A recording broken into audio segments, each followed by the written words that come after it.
Dr. Sarah Chen was having a normal Tuesday evening in her lab when everything changed. She was looking at alien plant samples under her microscope when a bright flash of light appeared on her desk. The light was small, maybe the size of a coin, and it sparkled like a tiny star. Sarah rubbed her eyes and looked again. The light was still there, but now it was growing bigger. She watched in wonder as the light stretched and opened like a doorway. Through this tiny opening, she could see colors she had never seen before, blues and purples that seemed to sing, and crystals that moved like water.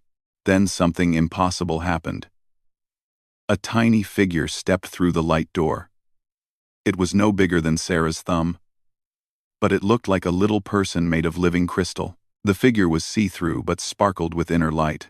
It had what looked like arms and legs, and a head that glowed softly. Sarah held her breath. She had been studying alien life for 10 years, but she had never seen anything alive and intelligent this small. The tiny crystal being looked up at her with what seemed like eyes, though they were more like points of bright light. "Human," the tiny being said in a voice that sounded like wind chimes. "Please, I need your help. My name is Zira." Sarah nearly fell off her chair.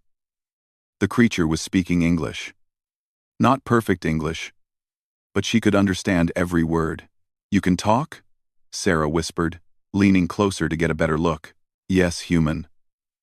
I learned your words from watching your signals in space, but I do not have time to explain. My mother is dying, and I need your help." The little crystal girl, Zira, was glowing brighter now, and Sarah could see that the light was flickering like a candle in the wind. She looked upset and scared. "My mother was poisoned," Zira continued. "Bad aliens came to our home and used a terrible poison on her. Our healers cannot help her. She will die soon if nobody saves her." Sarah's heart started beating faster. This was first contact with an alien species, and it was happening in her small lab on a research ship in the middle of space. But more than that, someone was in trouble, and they were asking for her help. "How did you find me?" Sarah asked softly. "We can see through the spaces between spaces," Zira explained. "We watched your people for a long time. We know humans are good at solving problems that others cannot solve. We know humans help others, even strangers." Sarah felt tears in her eyes. Even aliens had noticed that humans tried to help each other. "But I'm just one person," Sarah said. "I study plants and simple life forms. I'm not a doctor for people, and I definitely don't know how to help aliens." Zira's light grew dimmer. "Please, human Sarah. I heard you talking to your computer about healing sick plants. You know about poisons and medicines. My mother has maybe 2 of your hours left to live. How do you know my name? I listened to your people talking in your ship. I had to find the right human to help us." Menatid. Sarah looked at the tiny alien girl and felt something break open in her chest. This little being had somehow traveled across space to find help for her mother. She had learned their language and found a way to reach them. How could Sarah say no? "What kind of poison?" Sarah asked. "It is a poison made by the Skorax. They hate my people. They think we are bugs that should be stepped on. The poison eats away at our crystal bodies from the inside. It learns and changes, so normal medicines do not work." "Your people are made of crystal?" "Yes, we are the Cathera. We live in the small spaces next to your big spaces. We are peaceful. We grow crystal gardens and sing light songs. We never hurt anyone." Sarah's mind was racing. A species made of living crystal that lived in some kind of parallel dimension. Poisoned by what sounded like a biological weapon that could adapt to treatments. This was way beyond anything she had studied. But she couldn't just let someone die. "Show me," Sarah said finally. Zira's light grew brighter with hope. "You will help?" "I'll try. I can't promise anything, but I'll try." Zira held out her tiny hand toward the portal of light. "Take my hand, human Sarah. But be very careful. Your big body cannot fit through our door. I will make the connection bigger. But you must only put your hand through." Sarah reached out with one finger and gently touched Zira's hand. The moment they touched, Sarah felt a shock run through her body. Not a painful shock, but like touching pure starlight. The small portal began to grow larger, big enough for Sarah's hand. Through the opening, she could see an amazing world. There were crystal trees that grew in impossible spirals, and crystal buildings that looked like frozen music.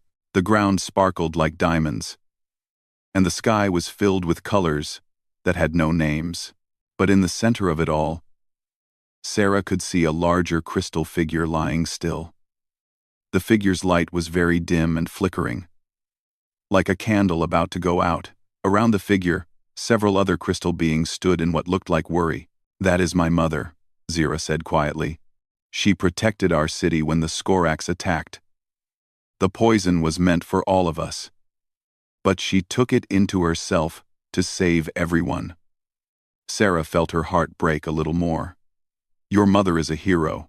"Yes, but heroes can die too." "Will you help her, human Sarah?"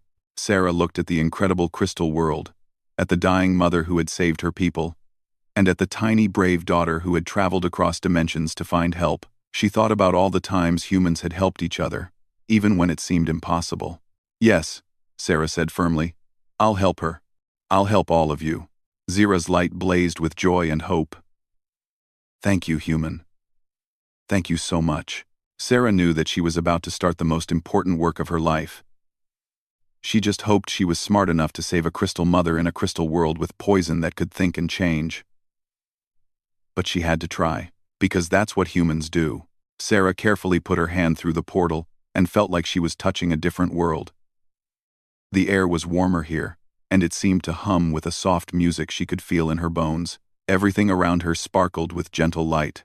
Zira guided her to where her mother lay on what looked like a bed made of smooth crystal. Up close, Sarah could see that the Kithara were even more beautiful than she first thought. They were like living gemstones, each one unique and glowing with their own inner light. "This is my mother, Lyra," Zira said quietly. "She is our city's protector." Sarah looked at Lyra and gasped. The crystal mother was barely glowing at all. Dark lines ran through her body like cracks in glass, and they were spreading slowly outward from her center. Sarah could see the poison working, eating away at the crystal structure that was Lyra's body. "How long has she been like this?" Sarah asked. "Since yesterday," said an older crystal being, who approached them. His light was golden, and his voice was deep and warm. "I am Elder Corvan. We are grateful that Zira found you, human. But I fear it may be too late." "Tell me about the poison," Sarah said. "Tell me everything." Elder Corvan's light dimmed with sadness. "The Skorax created this poison specifically to kill our kind. It is a living thing that learns and adapts. We have tried every healing method we know, but the poison changes to resist our treatments." "Living poison?" Sarah's scientific mind was racing. "You mean it's like a virus or bacteria?" "It is more than that," Elder Corvan explained. "It thinks. It learns.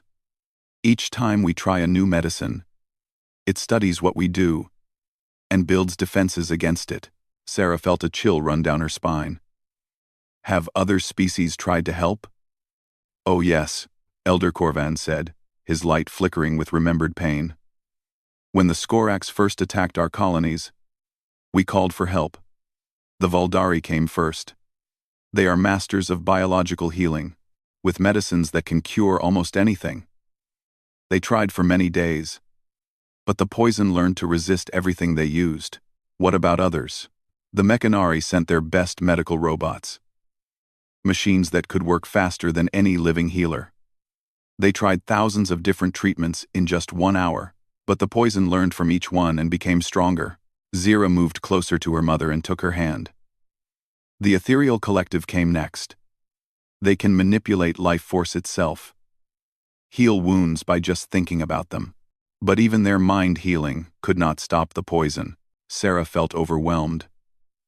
Some of the most advanced species in the galaxy had tried to help, and they had all failed. What could one human do that they couldn't? "What about the Crystalline Federation?" Sarah asked. "Aren't there other crystal-based life forms who might understand this better?" Elder Corvan's light turned almost white with pain. "They came last week, our own distant cousins, who understand crystal biology better than anyone. They worked day and night, using methods we had never seen before. For a moment, we thought they had succeeded. The poison stopped spreading. What happened? The poison was learning from them too. It took what it learned and became even more deadly.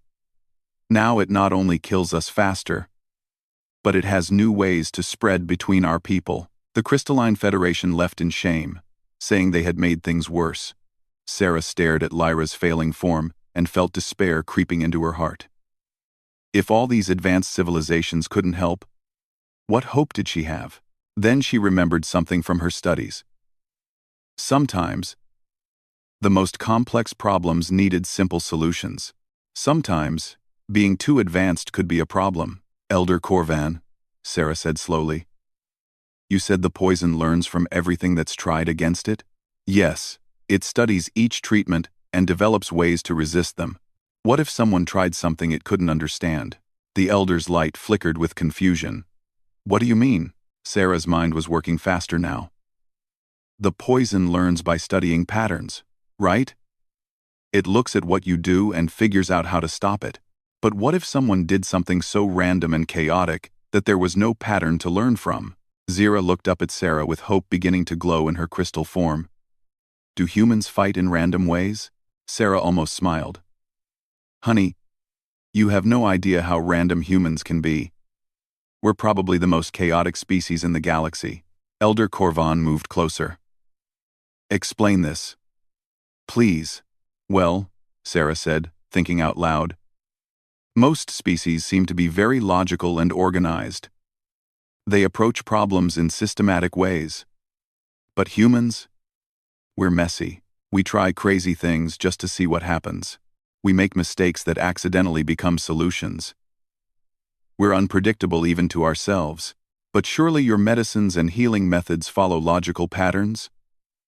Elder Corvan asked. Sometimes, Sarah admitted. But human biology is incredibly chaotic. Our immune systems fight diseases in dozens of different ways at the same time.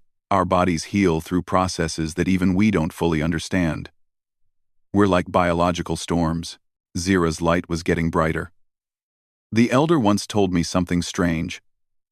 When the Crystalline Federation was here, they said the poison seemed afraid of something. It kept trying to retreat from certain areas, but they couldn't figure out why. What did the poison seem afraid of? Sarah asked quickly. Elder Corvan thought for a moment. They said it acted like it was facing complexity it could not understand. Patterns that made no sense to it. They thought this was just the poison being confused. But maybe it was genuinely scared of something truly random, Sarah finished. Something so chaotic that its learning algorithms couldn't process it. Sarah looked at her own hand. Still reaching through the portal, human biology was incredibly complex. Millions of years of evolution had created systems within systems, backups for backups, controlled chaos that somehow worked perfectly. I have an idea, Sarah said quietly. It's probably crazy, and it might not work. But it's definitely something the poison has never seen before. What do you want to try? Zira asked. Sarah took a deep breath. I want to introduce the poison to human biology. Not to fight it directly, but to confuse it so badly that your own healing methods can work. Elder Corvan's light pulsed with worry. That could be very dangerous for you, human Sarah. Maybe, Sarah admitted. But your mother saved your entire city. The least I can do is take a risk to save her. Zira squeezed Sarah's finger with her tiny crystal hand. Are you sure you want to help us this much? Sarah looked at the dying crystal mother, at the brave little girl who had crossed dimensions to find help, and at the beautiful crystal city that was counting on her. She thought about what it meant to be human, and what humans did when others needed help. Yes, Sarah said firmly. Let's confuse the hell out of this poison. Sarah pulled her hand back through the portal and immediately started pacing around her lab. Her mind was racing with ideas, each one crazier than the last. She needed to think like a human, not like the logical alien species that had already failed. Computer, wake up Dr. Martinez and Dr. Okafor, Sarah said to her lab's artificial intelligence. Tell them it's an emergency and I need them in Lab 7 right now. While she waited, Sarah started pulling samples from her medical storage. Human blood, plasma, white blood cells, antibodies. Everything that made human immune systems the chaotic mess that somehow kept them alive. Dr. Martinez arrived first, his hair sticking up and his shirt inside out. "Sarah, what's wrong?" the computer said. "Emergency. We have first contact, and someone is dying," Sarah said without stopping her work. "I need your help to save an alien mother." Dr. Martinez stared at her. "Sarah, are you feeling okay? Maybe you should sit down." That's when Dr. Okafor arrived and saw the tiny portal still glowing on Sarah's desk. The crystal world was visible through it, and several Kithara were gathered around, watching the human world with curiosity. "Oh my God," Dr. Okafor whispered. "Those are actual aliens."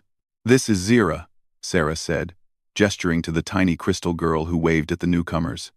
"Her mother is dying from a poison that learns and adapts to every treatment. I think human biology might be chaotic enough to confuse it." Dr. Martinez slowly sat down in a chair. "You want to use human biology to fight alien poison? Not fight it directly," Sarah explained while she worked.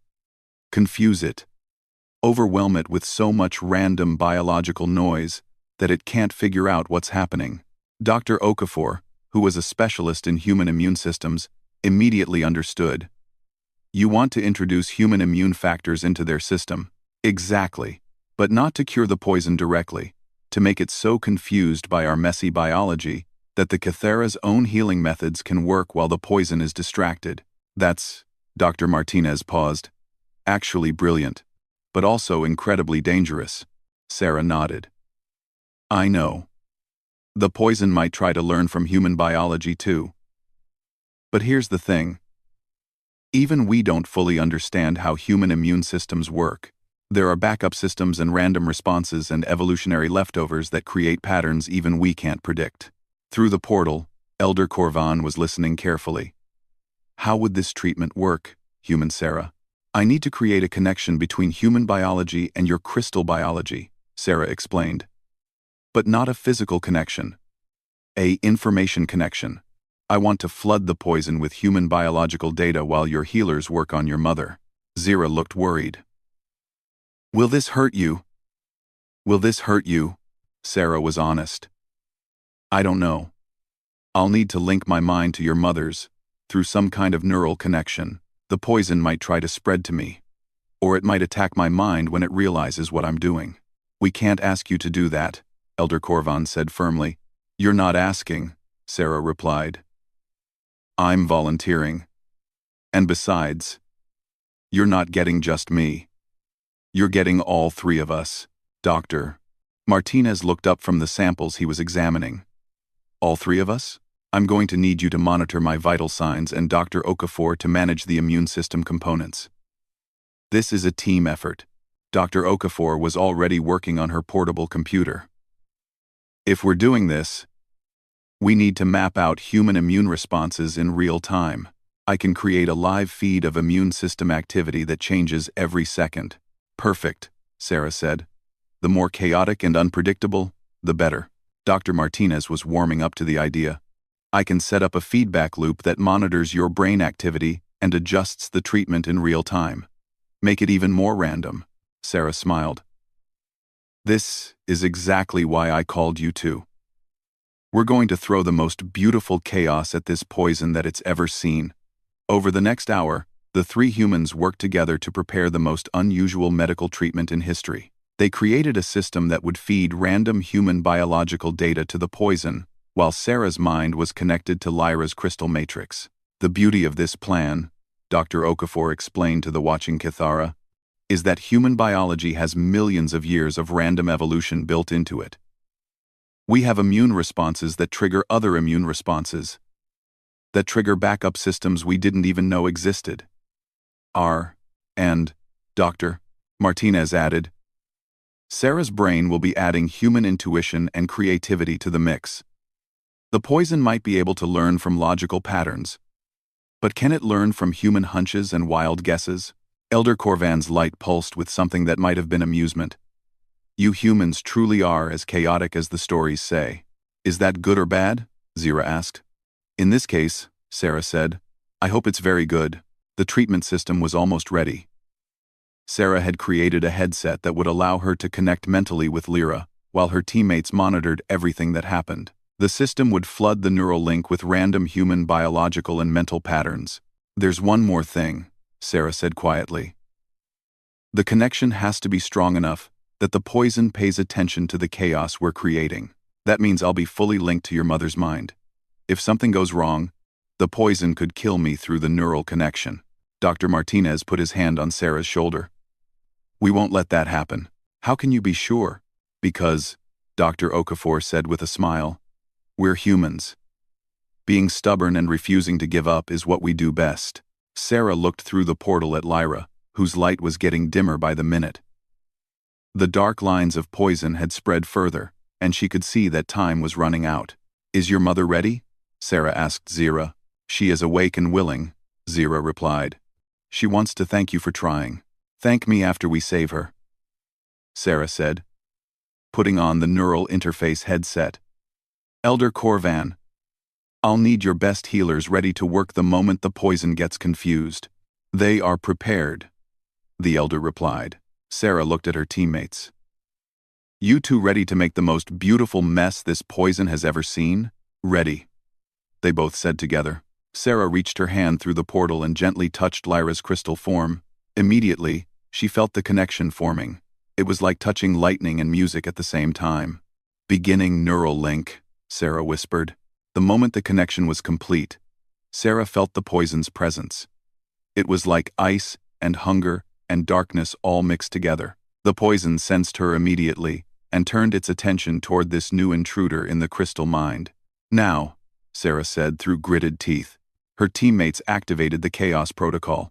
Suddenly, Sarah's mind was flooded with random human biological data, heart rhythms and immune responses and brain chemistry, all mixed together in a pattern that made no logical sense. The poison recoiled in confusion.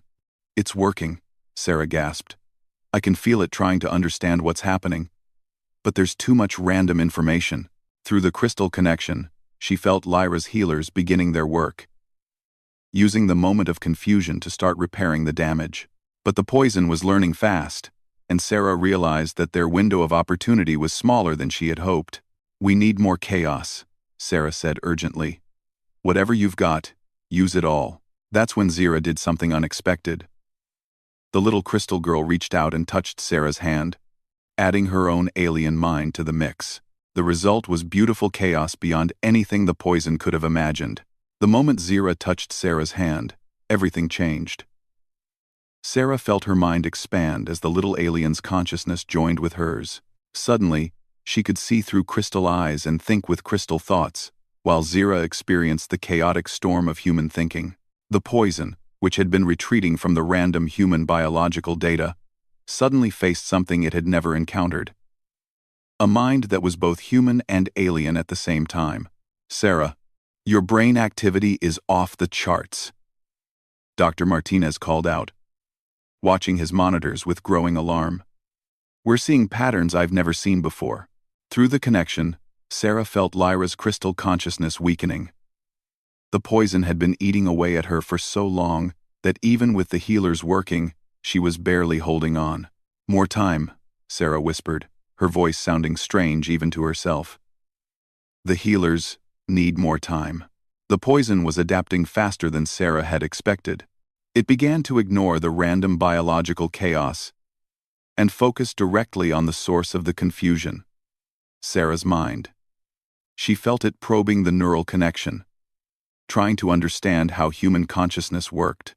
Sarah, Dr. Okafor shouted, we're detecting hostile neural activity in your brain. The poison is attacking you directly. Sarah gritted her teeth and held on. Through Zira's connection, she could see the beautiful memories of the Kithara civilization. Crystal cities built over thousands of years, songs of light that could heal broken hearts, and gardens where crystal flowers grew in harmonious patterns. But she could also see the poison's memories. It showed her the Skorax who had created it, beings of hatred who saw the peaceful Kithara as weakness that needed to be destroyed. The poison had been designed not just to kill, but to cause suffering and spread fear. I can see it, Sarah gasped.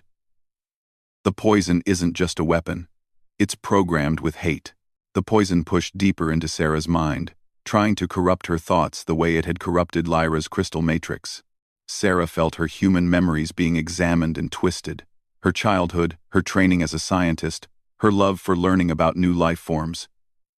The poison tried to turn all of it into darkness, but that's when Sarah realized something important.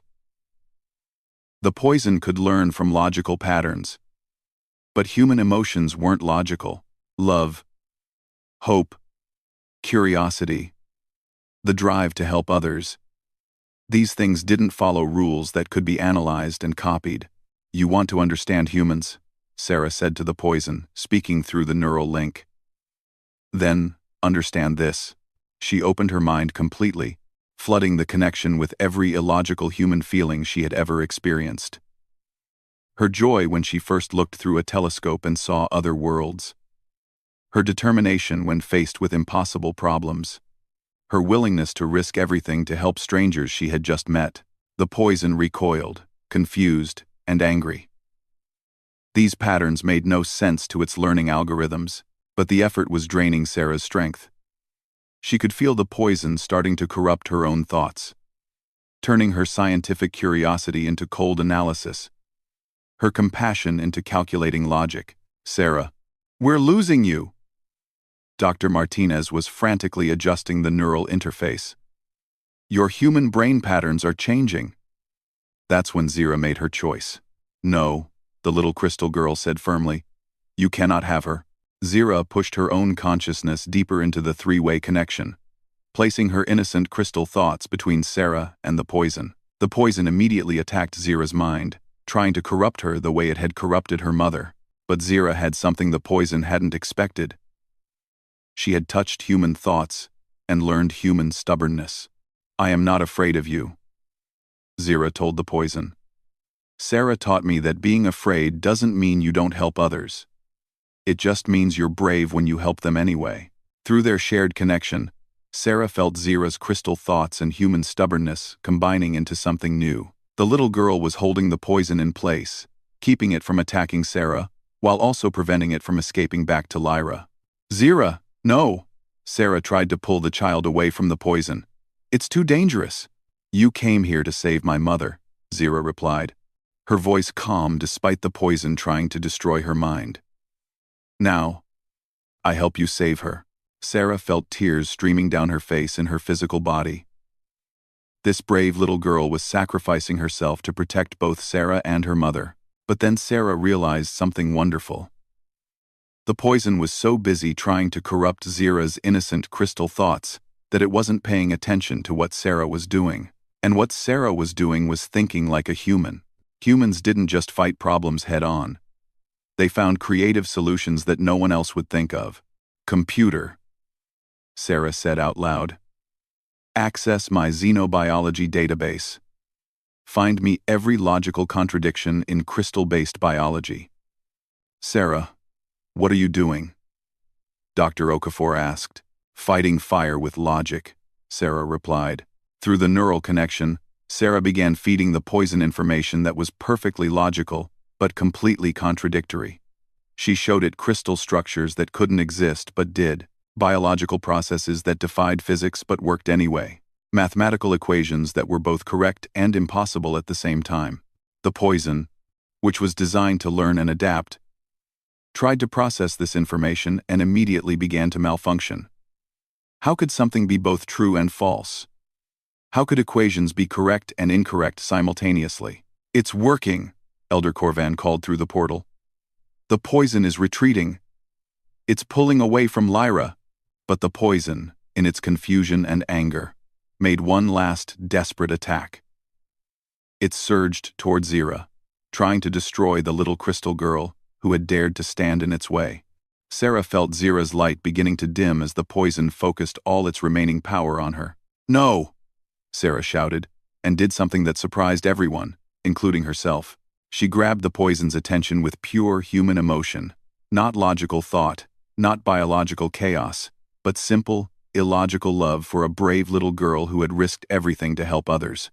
The poison tried to process this emotion and couldn't. Love wasn't logical. It didn't follow patterns. It couldn't be learned, or copied, or understood through analysis. And in that moment of complete confusion, the poison made a fatal mistake. It tried to become human emotion, tried to turn itself into love, to understand it. But love can't be corrupted. Love can't be poisoned. Love is the one thing that gets stronger when it's attacked. The poison dissolved, overwhelmed by trying to become something it could never understand. In the sudden silence that followed, Sarah felt Lyra's crystal consciousness beginning to glow brighter. The dark lines of poison were disappearing, and the Kithara healers were successfully repairing the damage. Zira's light was dim but steady. She had survived, and more importantly, she had saved her mother. "Is it over?" Zira asked weakly. "It's over," Sarah replied, exhausted but victorious. "Your mother is going to be fine." Through the portal, they could hear the sound of crystal voices singing songs of joy and relief. Lyra was sitting up, her light growing brighter by the moment. Sarah smiled as she realized that she had just learned something important about what it meant to be human. Sometimes the most powerful weapon wasn't strength or intelligence or technology. Sometimes it was simply caring about others enough to do impossible things.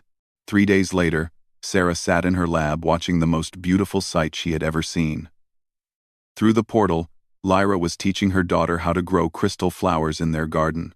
The Kithara mother's light was bright and healthy, and the dark lines of poison were completely gone. "Human Sarah."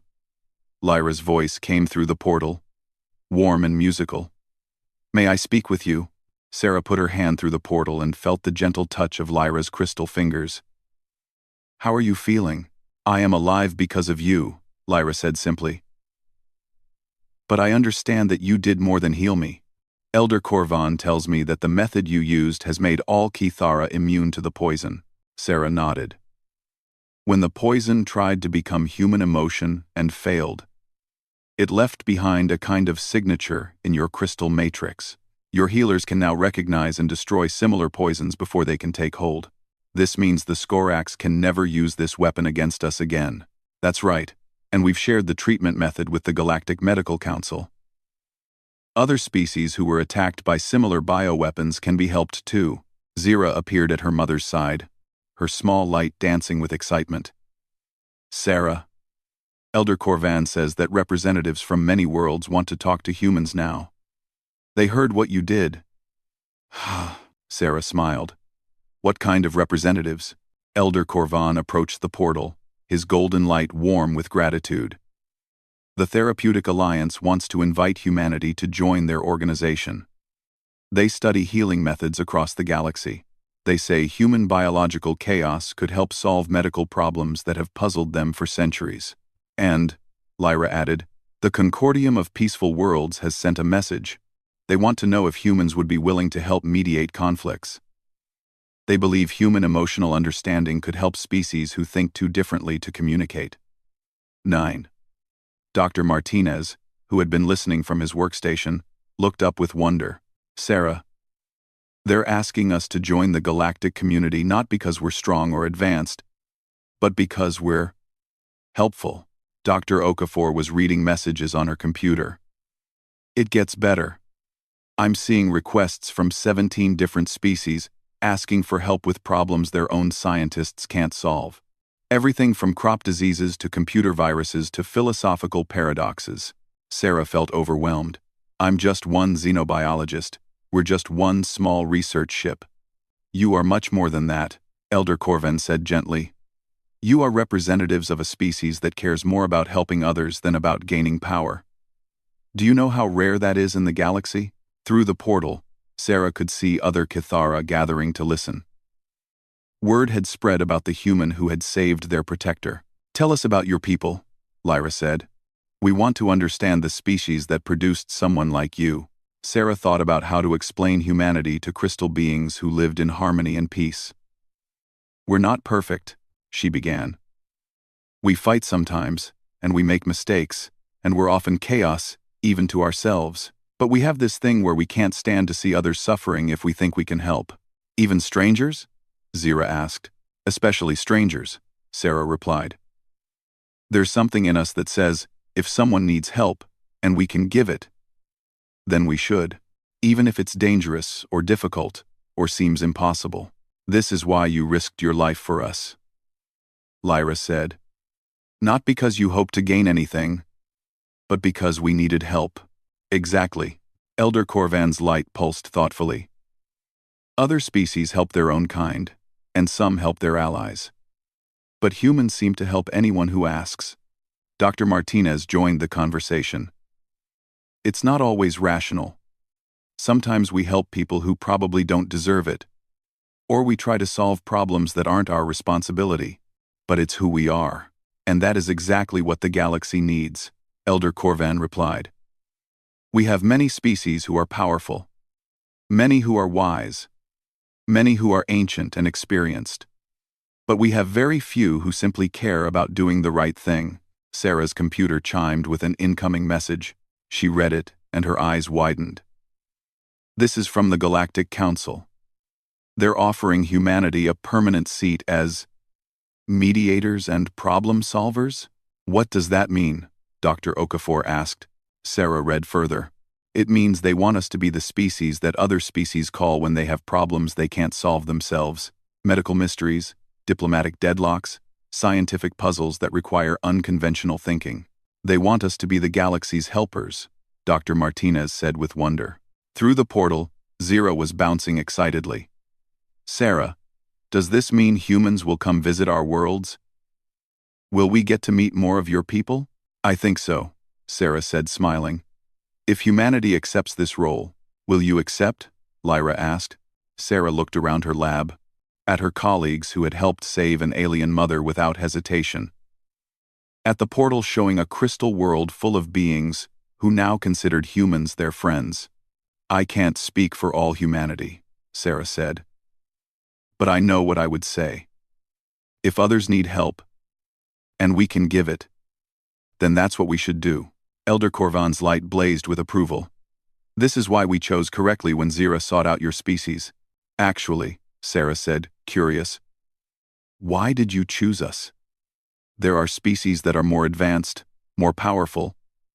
Why ask humans for help? Zira answered immediately. Because we watched your signals in space. We heard your stories, and your music, and your messages to each other. And we learned that when humans see someone in trouble, they help. Even in your fiction stories, your heroes are people who help others. Other species tell stories about conquering enemies or gaining power, Elder Corvan added. Humans tell stories about saving people. Sarah felt tears in her eyes again. She had always loved science fiction, and the idea that aliens had learned about humanity through their stories was beautiful. There's one more thing, Lyra said. The healing you gave me created a permanent bond between our species. We can now open portals to your world whenever we choose. We would like to establish an embassy. An embassy? Sarah asked. A place where humans and Cathara can work together. We have much to learn from each other. Dr. Martinez was grinning. Sarah, do you realize what this means? We're not just making first contact. We're becoming partners with an interdimensional civilization. And it all started, Dr. Okafor said, because you couldn't stand to let a mother die. Sarah looked through the portal at Lyra and Zira, healthy and happy, and surrounded by their crystal family. She thought about all the other species in the galaxy who might need help, who might have problems that human chaos and compassion could solve. You know what? Sarah said finally. I think I like the idea of humans being the galaxy's helpers. It suits us. Zira's light danced with joy. Does this mean you'll come visit our world properly? I want to show you our crystal libraries and our light gardens. I would love that, Sarah replied. As she spoke, more messages were arriving on her computer. Requests for help from across the galaxy, invitations to conferences and medical symposiums, offers of partnership and friendship from species she had never heard of. Dr. Chen, her computer announced. You have a priority message from Earth Command. Sarah opened the message and read it aloud. Dr. Chen, based on your reports, humanity formally accepts the role of galactic mediators and problem solvers. Congratulations on opening a new chapter in human history. Please proceed to establish formal diplomatic relations with our new allies. Through the portal, the Crystal City erupted in songs of light and joy. Sarah realized that her simple desire to help a dying mother had changed everything for both species. So what happens now? Dr. Martinez asked. Sarah looked at her friends, her new alien family, and the vast galaxy full of beings who needed help that only humans could provide. Now we get to work, Sarah said with a smile. There's a whole galaxy out there, and apparently they need us. And in that moment, Sarah felt prouder to be human than ever before.